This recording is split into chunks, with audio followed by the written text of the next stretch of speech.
2 ലക്ഷത്തിലധികം പേരെ മാനസാന്തരപ്പെടുത്തുകയും മരിച്ചുപോയ 30-ലധികം പേരെ ഉയർപ്പിക്കുകയും 3000-ലധികം അത്ഭുതങ്ങൾ ചെയ്യുകയും ചെയ്ത വിശുദ്ധ വിൻസെന്റ് ഫെററിനെയാണ് നമ്മൾ ഇന്ന് പരിചയപ്പെടുക. വിശുദ്ധന്റെ ജീവിതത്തിലേക്ക് വിശുദ്ധന്റെ മധ്യസ്ഥതയിൽ നമുക്കിപ്പോൾ കടന്നു ചെല്ലാം.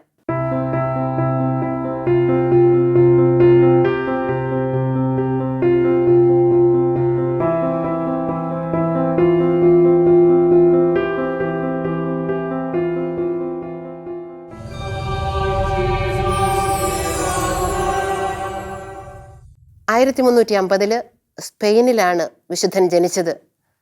ഫെറർ മാതാപിതാക്കളിൽ നിന്ന് ഭക്തരായ മാതാപിതാക്കൾ.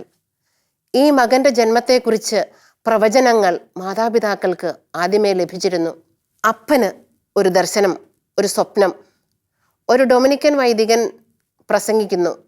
ഈ അപ്പനെ നോക്കി ആ വൈദികൻ പറയുകയാണ്, നിങ്ങൾക്കൊരു മകൻ ജനിക്കും, അവൻ ലോകം മുഴുവൻ അറിയപ്പെടുന്ന ഒരു വിശുദ്ധനായിത്തീരും.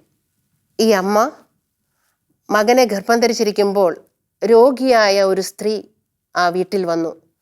ആ സ്ത്രീ അമ്മയെ നോക്കി പറഞ്ഞു, അമ്മേ, നിങ്ങൾ ഭാഗ്യവതിയാണ്, നിങ്ങൾക്ക് വിശുദ്ധനായ ഒരു മകൻ ജനിക്കും, ആ മകൻ എനിക്ക് സൗഖ്യവും നൽകും. ഈ സ്ത്രീ ഇത് പറഞ്ഞ വശം ഈ അമ്മയുടെ ഉദരത്തിലിരുന്ന ഫെറർ ശിശു കുതിച്ചു ചാടി, സ്നാപയോഹന്നാൻ്റെ പോലെ. ആ സമയത്ത് ആ രോഗിയായ ആ സ്ത്രീക്ക് സൗഖ്യം ലഭിക്കുകയാണ്. അതായത് നമുക്ക് മനസ്സിലാകുന്നത് വിശുദ്ധ വിൻസെന്റ് ഫെറർ ജനനത്തിന് മുൻപ് തന്നെ അത്ഭുതങ്ങൾ പ്രവർത്തിക്കാൻ തുടങ്ങി. മകൻ വിശുദ്ധനായി വളരുമെന്ന് കണ്ട്, ഈ പ്രവചനങ്ങൾ ഉള്ളതുകൊണ്ട് വളരെ ശ്രദ്ധയോടെയാണ് മാതാപിതാക്കൾ മകനെ വളർത്തിയത്. അവനെ വിശ്വാസം പരിശീലിപ്പിച്ചു, പരിശുദ്ധ അമ്മയെക്കുറിച്ച് പറഞ്ഞു കൊടുത്തു, ജപമാല ഭക്തിയിൽ വളർത്തി, ദീനാനുകമ്പ വളർത്തി. അങ്ങനെ എല്ലാ തരത്തിലും നല്ല കുട്ടിയായിട്ട് ഫെറർ വളർന്നു വരികയാണ്. 5 വയസ്സായിരിക്കുമ്പോൾ തന്നെ ഫെററിലൂടെ ഒരു അത്ഭുതം സംഭവിച്ചു. അടുത്ത വീട്ടിലുള്ള മുതിർന്ന ഒരു വ്യക്തിക്ക് കഴുത്തിലുണ്ടായിരുന്ന ഒരു വ്രണം കൊച്ചു ഫെററിൻ്റെ പ്രാർത്ഥനയാൽ സൗഖ്യപ്പെട്ടു. ഫെററിന് ഒരു സഹോദരനും ഉണ്ടായിരുന്നു, ചേട്ടൻ. ആ ചേട്ടൻ പിന്നീട് ഒരു കർത്തൂസിയൻ ഫാദറായിട്ട് തീരുകയാണ് ചെയ്തത്. ഫെറർ മിടുക്കനായി വളർന്നു. നല്ല വിദ്യാഭ്യാസം മാതാപിതാക്കൾ ഫെററിന് കൊടുത്തു. 14-ാം വയസ്സിൽ തിയോളജി പഠിച്ചു പാസ്സായി. 18 വയസ്സായപ്പോഴത്തേക്കും ഫിലോസഫി എല്ലാം പഠിച്ചു. എല്ലാം തനിയെ പഠിക്കാനുള്ളൊരു കപ്പാസിറ്റി കിട്ടി. നല്ല സ്കൂളിലാണ് പഠിച്ചിരുന്നത്.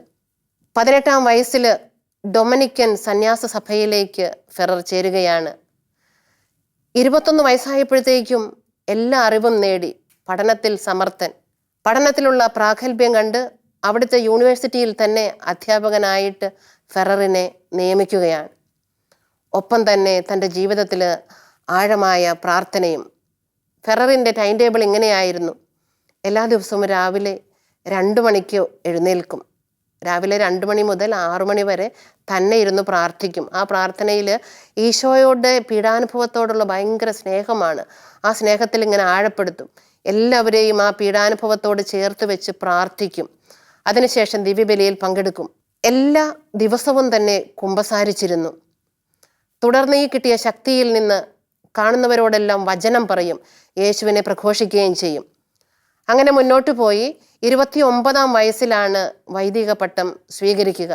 പട്ടം കിട്ടിയ ഉടനെ അദ്ദേഹത്തിന് പ്രഭാഷണത്തിനുള്ള കൂടുതൽ അവസരങ്ങൾ ലഭിച്ചു. ഈ കാലഘട്ടത്തിൽ സഭയിൽ ഒരു പ്രത്യേകമായിട്ടുള്ള പ്രതിസന്ധി നടക്കുകയാണ്.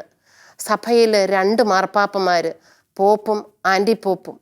ഡൊമിനിക്കൻ വൈദികർ സപ്പോർട്ട് ചെയ്തത് ബെനഡിക്റ്റ് 13 എന്ന മാർപ്പാപ്പയെയാണ്. ആ മാർപ്പാപ്പയുടെ ആധ്യാത്മിക നിയന്താവായിട്ടും ആധ്യാത്മിക കാര്യങ്ങൾ ചർച്ച ചെയ്യുന്നതിനുമായിട്ടും ഉള്ള ഒരു ഉത്തരവാദിത്തം ലഭിച്ചത് നമ്മുടെ ഫാദർ ഫെററിനാണ്. സഭയിലെ പ്രശ്നങ്ങൾ ഏറ്റവും വേഗത്തിൽ പര്യവസാനിപ്പിക്കണമെന്ന് വിചാരിച്ച് എല്ലാവരും സഹകരിച്ച് ധാരണയോടെ മുന്നോട്ട് പോകുമ്പോൾ ഈ മാർപ്പാപ്പ അതിന് തയ്യാറാകുന്നതായിട്ട് കാണുന്നില്ല. ബെനഡിക്റ്റ് 13 ഈ തയ്യാറാകാത്ത ഈ മനോഭാവം കണ്ട് ഫെററിന് വിഷമമായി, വേദനയായി. ശാരീരികമായും മാനസികമായും ഏറെ തളർന്നു എന്നാണ് പറയപ്പെടുക. ഈ പ്രതിസന്ധിയിലൂടെ മുന്നോട്ട് പോകുമ്പോൾ ഫെറർ ആവും വിധമെല്ലാം സഭയെ പടുത്തുയർത്താനായിട്ട് ശ്രദ്ധിക്കുന്നുണ്ട്. പുതിയ പുതിയ പഠനങ്ങൾ നൽകുന്നുണ്ട്, എല്ലാം നൽകുന്നുണ്ട്. എങ്കിലും മനസ്സിൽ ഭയങ്കര വിഷമം. അങ്ങനെ ആ മനസ്സിൻ്റെ വിഷമം ശരീരത്തെയും കൂടി ബാധിച്ചു. അങ്ങനെ ഇരിക്കുമ്പോൾ ഒരു രാത്രിയിൽ ഒരു ദർശനം കാണുകയാണ്. കർത്താവ് വിശുദ്ധ ഡൊമിനിക്കിനോടും വിശുദ്ധ ഫ്രാൻസിസിനോടുമൊപ്പം വിൻസെന്റ് ഫെററിന് പ്രത്യക്ഷപ്പെടുകയാണ്. എന്നിട്ട് പറയുകയാണ്, ഫെറർ, ഈ വിശുദ്ധരെ പോലെ നീയും ലോകം മുഴുവൻ സുവിശേഷം അറിയിക്കുവാനുള്ളവനാണ്. അതുകൊണ്ട് ഇറങ്ങി പുറപ്പെടുക. ഈ ദർശനം കണ്ട മാത്രയിൽ തന്നെ ഒരുക്കാൻ തുടങ്ങി. 3 വർഷം ബൈബിൾ മാത്രമാണ് വായിച്ചത്. ബൈബിളുമായി പ്രാർത്ഥനാ മുറിയിൽ ഇങ്ങനെ കാത്തിരുന്നു. കൂടുതൽ വെളിപ്പെടുത്തലുകൾ ഈശോ നൽകിക്കൊണ്ടിരുന്നു. തുടർന്ന് വിശുദ്ധ വിൻസെന്റ് ഫെറർ തൻ്റെ സുവിശേഷ ദൗത്യവുമായിട്ട് ഇറങ്ങി. കാൽനടയായി രാജ്യങ്ങൾ തോറും നാടുകൾ തോറും ഇങ്ങനെ നടക്കുകയാണ്. ഒരു പാപിയെ കണ്ടുമുട്ടി. ആ പാപി പറയുകയാണ്. അപ്പം ആ പാപി വിൻസെന്റ് ഫെററിൻ്റെ പ്രസംഗങ്ങൾ കേൾക്കുന്നുണ്ട്. ഉറക്കെ എതിർത്തുകൊണ്ട് ആ പാപി പറയുകയാണ്, ക്രിസ്തുവിന് എൻ്റെ ആത്മാവിനെ രക്ഷിക്കാൻ പറ്റില്ല, ഞാൻ സമ്മതിക്കില്ല, ഞാൻ വിട്ടുകൊടുക്കില്ല. അപ്പോൾ വിശുദ്ധ വിൻസെന്റ് ഫെറർ പറഞ്ഞു, ഇല്ല, ക്രിസ്തു നിന്നെ സ്നേഹിക്കുന്നു.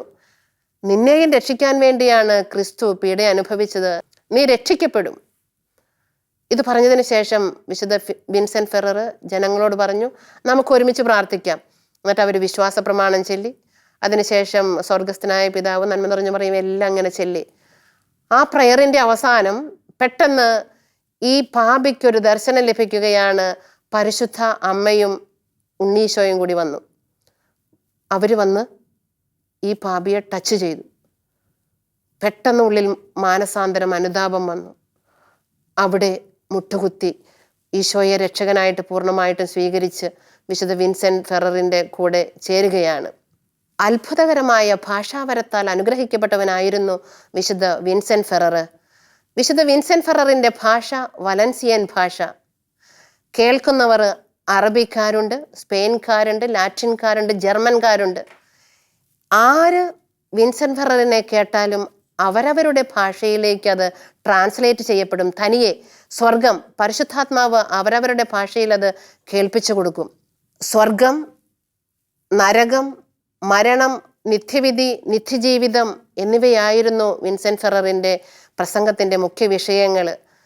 ആത്മാക്കളെ വരുവിൻ, നിത്യവിധിക്കായിട്ട് ഒരുങ്ങുവിൻ, യേശുവിനോട് ചേരുവിൻ, മാനസാന്തരപ്പെടുവിൻ, അങ്ങനെ ആഴമായ വചനങ്ങൾ. ഈശോയാണ് ലോകത്തിൻ്റെ ഏക രക്ഷകൻ.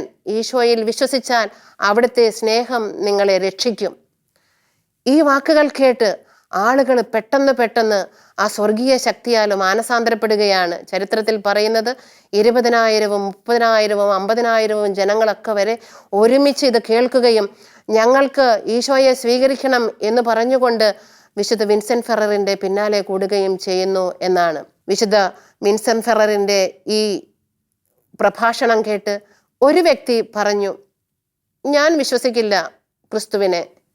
ഇപ്പോൾ ഈ കത്തിക്കൊണ്ടിരിക്കുന്ന ഈ തീക്കുണ്ടം ഇത് പെട്ടെന്ന് ഒറ്റ നിമിഷം കൊണ്ട് ഇത് ചാരമാവുകയാണെങ്കിൽ ഞാനിപ്പോൾ ക്രിസ്തുവിനെ വിശ്വസിക്കാം. ജനങ്ങളുടെ മധ്യേ വെച്ചിട്ടാണ് അയാൾ എഴുന്നേറ്റ് നിന്ന് പറഞ്ഞത്. വിശുദ്ധ വിൻസെന്റ് ഫെറർ സ്വർഗത്തിലേക്ക് നോക്കി പ്രാർത്ഥിച്ചു, ഈശോയെ, നിന്നിൽ ഈ ജനം മുഴുവൻ ഇപ്പോൾ വിശ്വസിക്കുമെങ്കിൽ ഈ ഒരു അത്ഭുതം ചെയ്യുവാനായിട്ട് എനിക്ക് കൃപ തരണമേ. പെട്ടെന്ന് ആ കത്തിക്കൊണ്ടിരിക്കുന്ന അഗ്നികുണ്ഡം ഒറ്റ സെക്കൻഡ് കൊണ്ട് ചാരമായിട്ട് അവിടെ വന്നു. ഈ മനുഷ്യൻ വാവിട്ട് നിലവിളിച്ചുകൊണ്ട്, കർത്താവാണ് ഏകരക്ഷകൻ, ഞങ്ങൾ വിശ്വസിക്കുന്ന മതമല്ല, ഏകദൈവം, ഏകരക്ഷകൻ ഈശോയാണെന്ന് ഞങ്ങൾ വിശ്വസിക്കുന്നു എന്ന് പറഞ്ഞുകൊണ്ട് അയാളും ഈശോയെ സ്വീകരിക്കുകയാണ്. വിശുദ്ധ വിൻസെന്റ് ഫെററിന് ഡെലിവറൻസിൻ്റെ വലിയ കൃപകളുണ്ട്. ഒത്തിരി പേരെ പിശാചിൻ്റെ ആധിപത്യത്തിൽ നിന്നും ബന്ധനത്തിൽ നിന്നും വിമുക്തനാക്കി. വിശുദ്ധ വിൻസെന്റ് ഫെററിൻ്റെ പേര് കേട്ടാൽ മതി സാത്താൻ ബാധിച്ചിരുന്നവർ പെട്ടെന്ന് വിമുക്തി പ്രാപിക്കും. അതുപോലെ തന്നെ വിൻസെന്റ് ഫെറർ ഒന്ന് അടുത്തുകൂടെ പോയാൽ മതി, സാത്താൻ്റെ ബന്ധനത്താൽ തീക്ഷ്ണമായിട്ടുള്ള അതിഘോരമായിട്ടുള്ള ബുദ്ധിമുട്ടുകൾ അനുഭവിച്ചിരുന്നവർ അതിൽ നിന്ന് വിടുതൽ പ്രാപിക്കുകയായി. വിശുദ്ധ വിൻസെന്റ് ഫെററിൻ്റെ ഈ വലിയ മധ്യസ്ഥം ഈ കേട്ടുകൊണ്ടിരിക്കുന്ന എല്ലാവർക്കും ലഭിക്കട്ടെ എന്ന് പ്രാർത്ഥിക്കുകയാണ്. നമ്മളിപ്പോൾ കേട്ടുകൊണ്ടിരിക്കുമ്പോൾ വിശുദ്ധൻ സ്വർഗത്തിലിരുന്ന് അതേ ശക്തിയോടെ നമുക്ക് എല്ലാവർക്കും വേണ്ടി മാധ്യസ്ഥം വഹിക്കുകയാണ്. നമുക്ക് പ്രാർത്ഥിക്കാം, ബന്ധനങ്ങളിൽ നിന്നെല്ലാം നമ്മെ വിമുക്തരാക്കണമേ എന്ന്. അതുപോലെ തന്നെ വിശുദ്ധൻ്റെ ഒരു പ്രത്യേകതയാണ്, വിശുദ്ധൻ്റെ പുണ്യങ്ങളെല്ലാം മറ്റുള്ളവർക്കും കൊടുക്കും. ഒരിക്കലൊരു പാപി പറഞ്ഞു, വിൻസെന്റ് ഫെറർ, എൻ്റെ ഈ പാപാവസ്ഥയിൽ നിന്ന് വിമുക്തി പ്രാപിക്കാനായിട്ട് എനിക്ക് പറ്റുന്നില്ല, ഞാൻ എത്ര ശ്രമിച്ചിട്ടും എൻ്റെ ഈ അവസ്ഥ ഇങ്ങനെ തന്നെ. വിശുദ്ധ അച്ഛൻ്റെ നന്മകൾ എനിക്ക് ലഭിക്കാൻ വേണ്ടിയിട്ട് ഒരു പേപ്പറിൽ എഴുതിത്താ, ഞാനത് തീറു വാങ്ങട്ടെ. അപ്പോൾ വിശുദ്ധ വിൻസെന്റ് ഫെറർ എന്ത് ചെയ്തു? തൻ്റെ നന്മകളൊക്കെ കേൾക്കുന്ന അല്ലെങ്കിൽ അറിയാവുന്ന നന്മകളൊക്കെ ഒരു പേപ്പറിൽ അങ്ങോട്ട് എഴുതിയിട്ട് ഇയാളോട് പറഞ്ഞതാ, എനിക്ക് ദൈവം തന്ന ഈ പുണ്യങ്ങളെല്ലാം ഇതാ നിനക്ക് തരുന്നു, നീ ഇത് പിടിച്ചോ. ആ പാപി അത് സ്വീകരിച്ചു. പെട്ടെന്ന് അത് സ്വീകരിച്ച വശം ആ ഒരു വലിയ കൃപ തന്നിലേക്ക് ഒഴുകി എന്നാണ് അയാൾ പറയുന്നത്. മാനസാന്തരത്തിൻ്റെ കൃപ അപ്പോൾ മുതൽ അയാളിലേക്ക് ലഭിച്ചു. വിൻസെന്റ് ഫെററിൻ്റെ പ്രസംഗം കേട്ടിട്ട് ഒത്തിരി പേര്, ഇത് കേൾക്കാൻ വേണ്ടി ഒത്തിരി പേര് തങ്ങളുടെ വീട്ടിൽ നിന്നും ജോലിയിൽ നിന്നൊക്കെ മാറിയിട്ട് പെട്ടെന്ന് വരും. ഒരാട്ടിടയൻ ഇത് കേൾക്കാൻ ആഗ്രഹിച്ചു, പ്രസംഗം കേൾക്കാൻ ആഗ്രഹിച്ചു. എവിടെയാണ്? പറമ്പിലാണ് ആട്ടിടയൻ. ആടുകളെല്ലാം അവിടെ നിൽക്കുന്നുണ്ട്. ആളെന്ത് ചെയ്തു? ആട്ടിടയൻ എന്ത് ചെയ്തു? ആടുകളെ എല്ലാം കൂട്ടി നിർത്തിയിട്ട് ഒരു വട്ടം വരച്ചു. എന്നിട്ട് പറഞ്ഞു, ഞാൻ വിൻസെന്റ് ഫെററിൻ്റെ പ്രസംഗം കേൾക്കാൻ പോവുകയാണ്, ഞാൻ തിരിച്ചു വരും വരെ ഈ വട്ടത്തിൻ്റെ പുറത്തേക്ക് നിങ്ങൾ പോകരുത്. ശത്രുമൃഗങ്ങളാരും ഈ വട്ടത്തിൽ നിന്ന് ഇതിൻ്റെ ഉള്ളിലേക്ക് കയറി ഇതിനെ ആക്രമിക്കുകയും ചെയ്യരുത്. ഇങ്ങനെയും ഉള്ളിൽ പ്രാർത്ഥിച്ച് പറഞ്ഞിട്ട് ഈ ആട്ടിടയൻ പ്രസംഗം കേൾക്കാൻ വരികയാണ്. ഇത് ആത്മാവിനാൽ അറിഞ്ഞ ഫെറർ ഈ ആട്ടിടയനോട് പറഞ്ഞു, സഹോദര, നിങ്ങളുടെ ആട് അവിടെ സുരക്ഷിതനായിരിക്കും, ദൈവം അതിനെ സംരക്ഷിക്കും. കണ്ടോ, ഹൃദയങ്ങളെ അറിയുവാനുള്ള വലിയൊരു കഴിവ് വിശുദ്ധ വിൻസെന്റ് ഫെററിന് കൊടുത്തിട്ടുണ്ട്. വിൻസെന്റ് ഫെററിൻ്റെ വലിയൊരു കഴിവാണ് മരിച്ചവരെ ഉയർപ്പിക്കൽ എന്ന് നമ്മൾ ഓൾറെഡി കേട്ട് കഴിഞ്ഞു. ഒത്തിരിയേറെ മരിച്ചവരെ ഉയർപ്പിച്ചിട്ടുണ്ട്.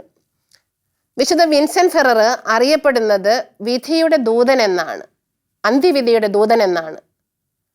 കാരണം സ്വപ്നത്തിൽ അന്ന് ആദ്യത്തെ ദിവസം അവിടെ വെച്ച് വിളിച്ചപ്പോൾ വിശുദ്ധരുടെ മധ്യസ്ഥതയിൽ, വിശുദ്ധരുടെ സാന്നിധ്യത്തിൽ കർത്താവ് പ്രത്യക്ഷപ്പെട്ട് പറഞ്ഞത്, ജനങ്ങളോട് മുഴുവൻ അന്ത്യവിധിയെക്കുറിച്ച് പറയുക, ഞാൻ വരും, ജനങ്ങളെ മുഴുവൻ ഒരുക്കുക എന്നാണ്. ഇങ്ങനെ ഈ വിഷയം പറഞ്ഞപ്പോൾ ഇത് ഇച്ചിരി കടുപ്പം കൂടിയ വിഷയമാണല്ലോ, അപ്പോൾ ആൾക്കാർക്ക് ചിലർക്കൊന്നും ഇത് ദഹിച്ചില്ല. അപ്പോൾ കുറച്ച് പേര് പറഞ്ഞു, പിന്നെ ഇപ്പോൾ അന്ത്യവിധി വരാൻ പോവാണ്, അപ്പോൾ നിങ്ങളിപ്പോൾ നിത്യവിധിയുടെ ദൂതനാണ്, അതൊന്നും ശരിയല്ല എന്ന് കുറേ പേരിങ്ങനെ പറഞ്ഞപ്പോൾ ഇത് ആന്തരിക നേത്രങ്ങൾ കൊണ്ട് അറിഞ്ഞ വിൻസെന്റ് ഫെറർ പറഞ്ഞു, ആരാ നിങ്ങളല്ലേ പറയണത് ഞാൻ വിധിയുടെ ദൂതന അല്ല എന്ന്? എന്നാൽ ഞാൻ ഇപ്പം തെളിയിച്ചു തരാം. എന്നിട്ട് പറഞ്ഞു, ഇതാ ഇപ്പോൾ അവിടെ ആ സെൻറ്റ് പോൾസ് ദേവാലയത്തിൻ്റെ അവിടെ ഇപ്പോൾ ഒരു ശവസംസ്കാര ചടങ്ങ് നടക്കുന്നുണ്ട്. ഒരു സ്ത്രീയെയാണ് അവർ ശവമഞ്ചത്തിൽ കൊണ്ടുപോകുന്നുണ്ട്. അതിലെ ഇപ്പോൾ തന്നെ ആ ശവശരീരം ഇങ്ങോട്ട് കൊണ്ടുവരാൻ പറയാം. അപ്പോൾ കുറേ പേര് പോയി അവിടെ ചെന്ന് നോക്കിയപ്പോൾ ശരിയാണ്, ആ ദേവാലയത്തിൽ സംസ്കാര ചടങ്ങ് നടക്കുന്നുണ്ട്. ഒരു സ്ത്രീയുടേതാണ്. അവർ ആ ശവമഞ്ചം എടുത്ത് ഇങ്ങോട്ട് കൊണ്ടുവന്നു. സ്ത്രീയെ താഴെ വെച്ചു, ശവമഞ്ചം താഴെ വെച്ചു. വിൻസെന്റ് ഫെറർ ഈ ശവമഞ്ചത്തിൽ നോക്കിയിട്ട് ആ സ്ത്രീയോട് നോക്കിയിട്ട്, മരിച്ചു കിടക്കുകയാണ് ആ സ്ത്രീ, സ്ത്രീയെ എഴുന്നേൽക്കൂ, പറയൂ ഞാൻ ആരാണ്.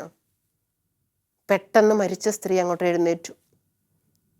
എഴുന്നേറ്റിട്ട്, ഇതുവരെ ഈ അച്ഛനെ കാണാത്ത സ്ത്രീയാണ്, ഫെററിനെ കാണാത്ത സ്ത്രീയാണ്.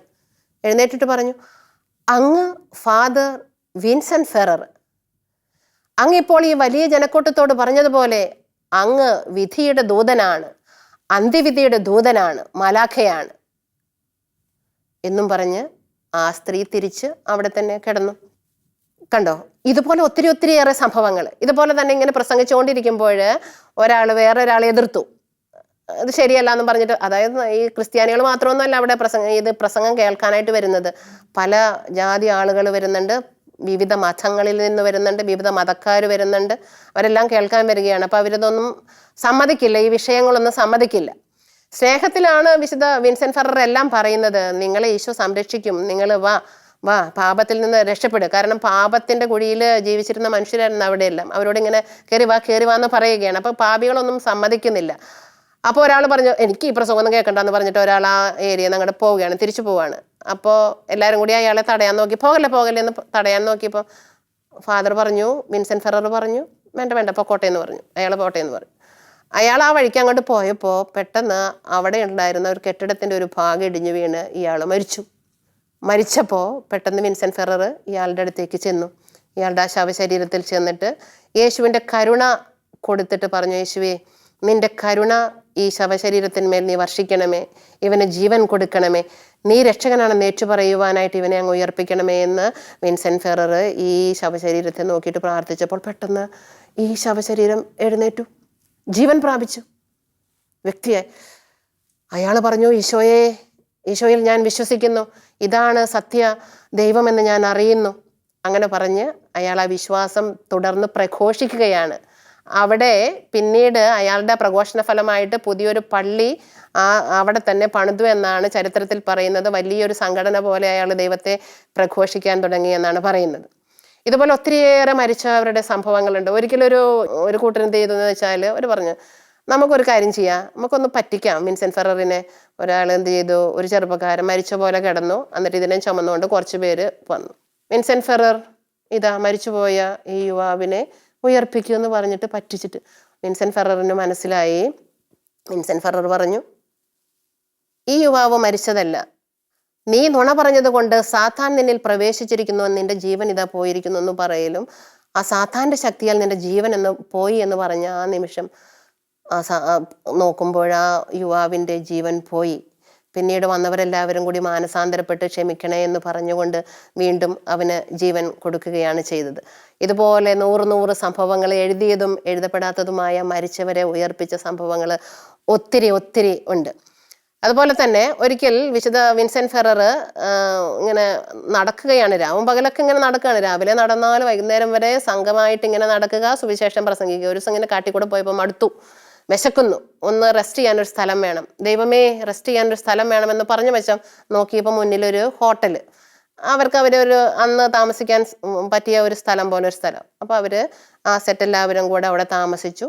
പിറ്റേ ദിവസം അവർ തിരിച്ചു പോയി കഴിഞ്ഞപ്പോൾ ഒരു സാധനം അവിടെ മറന്നു വെച്ചു പോയി, ഒരു തൊപ്പി, വിൻസെന്റ് ഫെററിന്റെ തൊപ്പി മറന്നു വെച്ചു. അപ്പോൾ ഫ്രണ്ടിനോട് പിറ്റേ ദിവസം പറഞ്ഞു, അയ്യോ നമ്മൾ ഇന്നലെ പോയ ഹോട്ടലിൽ നമ്മൾ മറന്നു പോയല്ലോ, എൻ്റെ തൊപ്പി അവിടെ ഇരിക്കുകയെന്ന് പറഞ്ഞു. എന്നിട്ട് വീണ്ടും തിരിച്ചു ചെന്നിട്ട് ഹോട്ടൽ നോക്കിയപ്പോൾ ഹോട്ടൽ അവിടെ ഇല്ല. നോക്കണം പ്രിയപ്പെട്ടവരെ, ദൈവത്തിൻ്റെ അത്ഭുതങ്ങൾ. നമുക്കില്ലാത്ത ഒരു കാര്യത്തെ സൃഷ്ടിക്കാനുള്ള ശക്തി ദൈവത്തിനുണ്ട് എന്ന് വിശുദ്ധ വിൻസെന്റ് ഫെററിലൂടെ ഈശോ നമുക്ക് തെളിയിച്ചു തരികയാണ്.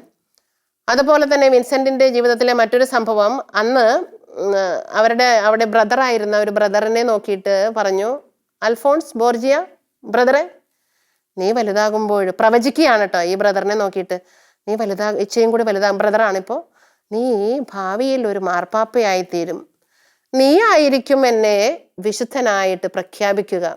ഈ ബ്രദറാണ് പിന്നീട് കലിസ്റ്റസ് എന്ന മാർപ്പാപ്പയായിട്ട് തീരുന്നതും ആ മാർപ്പാപ്പയുടെ കാലത്താണ് 1455 നമ്മുടെ വിശുദ്ധ വിൻസെന്റ് ഫെററിനെ വിശുദ്ധനായിട്ട് പ്രഖ്യാപിക്കുന്നതും. വിശുദ്ധന്റെ ഐക്കൺ നോക്കുമ്പോൾ, ചിത്രം നോക്കുമ്പോൾ നമുക്ക് കാണാം അപ്പസ്തോലന്മാരെ പോലെ പ്രകാശം, പരിശുദ്ധാത്മാവിന്റെ തീനാളം കാണാം എപ്പോഴും. അതായത് അപ്പസ്തോലന്മാരെ പോലെ അത്രയും തീക്ഷ്ണതയിൽ അതേ അഭിഷേകത്തിലാണ് ഈ ശിഷ്യന്മാരെ പോലെ തന്നെയാണ് ഈ വിശുദ്ധനും ജീവിച്ചിരുന്നത്. കടലിനെ ശാന്തമാക്കിയിട്ടുണ്ട്. വലിയ വെള്ളപ്പൊക്കത്തോട് നിൽക്കൂ എന്ന് പറഞ്ഞപ്പോൾ വെള്ളപ്പൊക്കം നിന്നുപോയിട്ടുണ്ട്. 7 അപ്പവും ഏതാനും മത്സ്യങ്ങളും കൊണ്ട് 40,000 പേരെ തീറ്റിപ്പോറ്റിയിട്ടുണ്ടെന്നാണ് ചരിത്രത്തിൽ പറയുന്നത്. ഈശോയുടെ അതേപോലെയുള്ള ഒത്തിരി അത്ഭുതങ്ങൾ. അതുപോലെ തന്നെ ഈ വിശുദ്ധന്റെ ഒരു പ്രത്യേകത, വിശുദ്ധൻ ഒരു സ്ഥലത്ത് ഇങ്ങനെ പ്രസംഗിച്ചുകൊണ്ടിരിക്കുമ്പോൾ വിശുദ്ധന്റെ ഉള്ളിൽ ഇങ്ങനെ തോന്നും, ഇപ്പോ ആ നാട്ടിൽ അങ്ങകലെ ഒരാള് വേദനിക്കുന്നുണ്ടെന്ന് പെട്ടെന്ന് ഉള്ളാലെ വിശുദ്ധന് തോന്നും. അപ്പൊ പെട്ടെന്ന് വിശുദ്ധൻ ഇവിടെ പ്രസംഗിച്ചിരിക്കുമ്പോൾ തന്നെ ബൈലൊക്കേഷനായിട്ട് ഒരു ചിറക് സ്വീകരിച്ച് ആ സ്ഥലത്തേക്ക് പോയി എവിടെയാണ് ആ രോഗിയുള്ളത്, ആ വേദനിക്കുന്നവരുള്ളത്, ഏത് തരത്തിലാണോ അയാൾ വേദനിക്കുന്നത്, അയാളെ പോയി ആശ്വസിപ്പിക്കാനുള്ള ഒരു വലിയൊരു കഴിവ് കൊടുത്തിട്ടുണ്ട് ഈശോ. അതുപോലെ ചെയ്യും. അപ്പോൾ ഇവിടെ പ്രസംഗിക്കുകയും ചെയ്യും, അവിടെ പോയിട്ട് ശുശ്രൂഷിക്കുകയും ചെയ്യും. അതുകൊണ്ട് വിശുദ്ധന്റെ മിക്ക ചിത്രങ്ങളിലും ഒരു ചിറക് വെച്ച് കാണാം. അപ്പൊ നമുക്കിപ്പോൾ പ്രാർത്ഥിക്കാം, വിശുദ്ധനോട് ഇപ്പോൾ പ്രാർത്ഥിച്ചാൽ നമുക്ക് എന്ത് കിട്ടും? ആ വിശുദ്ധൻ നമുക്ക് എന്താണോ ആവശ്യം ആ ജീവിത സാഹചര്യങ്ങളിലേക്ക് കടന്നു വന്നിട്ട് മധ്യസ്ഥ സഹായത്താൽ നമ്മെ രക്ഷിക്കുകയും സ്വർഗത്തിന്റെ സഹായം നമുക്ക് നൽകുകയും ചെയ്യും. വിശുദ്ധൻ ഇത്രയേറെ അത്ഭുതങ്ങൾ ചെയ്യുന്നത് കൊണ്ട് വിശുദ്ധന്റെ വസ്ത്രം നടന്നു പോകുമ്പോൾ മുറിച്ച് കൊണ്ടുപോകുമെന്ന് പറയണത്. വസ്ത്രത്തിന്റെ പകുതി ഭാഗങ്ങളും ചിലപ്പോൾ കാണില്ല, ആൾക്കാരിങ്ങനെ മുറിച്ച് ഓരോ കഷ്ണം, ഈ കഷ്ണങ്ങൾ തൊട്ടാൽ ഉടനെ അവിടെ അത്ഭുതമാണ്. വിശുദ്ധൻ ഇരുന്ന ചെയറിലിരുന്നാൽ അത്ഭുതം. 400 പേർക്ക് ആ ചെയറിലിരുന്നിട്ട് സൗഖ്യം കിട്ടിയിട്ടുണ്ടെന്നാണ് പറയുന്നത്. വിശുദ്ധൻ അന്ന് രോഗിയായിട്ട് ഒരിടയ്ക്ക് വേദനിച്ചു ഇരുന്നു എന്ന് പറഞ്ഞില്ലേ, അന്ന് ആ ഇരുന്ന ഇരുന്നാൽ സൗഖ്യം ലഭിക്കുകയായി. ഈ വിശുദ്ധന്റെ പിന്നാലെ ഇത്ര പേര് കൂടുന്നത് കൊണ്ടും തിക്കി തിരക്കിയിട്ട് വിശുദ്ധൻ പോകുന്ന വഴിക്ക് ഉന്തിയിടുന്നത് കൊണ്ടും വിശുദ്ധൻ നടക്കുമ്പോൾ ചുറ്റും ഒരു ബാരിക്കേഡ്, നമുക്കറിയാമല്ലോ ബാരിക്കേഡ്, നമുക്കറിയാം പോലീസൊക്കെ വരുമ്പോൾ ബാരിക്കേഡ് വയ്ക്കുക, എവിടെയെങ്കിലും സ്ഥാപിക്കുക ചെയ്ത്. അങ്ങനെയല്ല, ബാരിക്കേഡിന്റെ ഉള്ളിൽ കൂടെയാണ് വിശുദ്ധനെ നടത്തുക. അല്ലെങ്കിൽ തിക്കി തിരക്കിയിട്ട് എല്ലാവരും കൂടി തട്ടിമറിച്ചിടുന്നു പറഞ്ഞിട്ട് അത്രയ്ക്കും പ്രാഗൽഭ്യമുള്ള, അത്രയ്ക്കും വരങ്ങളുള്ള, അത്രയ്ക്കും സ്വർഗത്തിന്റെ അഭിഷേകമുള്ള വിശുദ്ധനാണ് നമ്മുടെ വിശുദ്ധ വിൻസെന്റ് ഫെറർ. അങ്ങനെ വിശുദ്ധൻ ജീവിച്ചു. തുടർന്ന് ഫ്രാൻസിലാണ് സേവനം ചെയ്യുക. അങ്ങനെ ഫ്രാൻസിൽ അപ്പോഴേക്കും കുറെ നാളുകൾ അങ്ങനെ കടന്നു പോവുകയാണ്. അവിടെ വെച്ച് നടന്നും ജോലി ചെയ്തും ഒത്തിരിയേറെ അങ്ങനെ നടന്ന് ക്ഷീണമായി തുടങ്ങി. കാലുവേദന, മുറിവ് വന്നു കാലില്.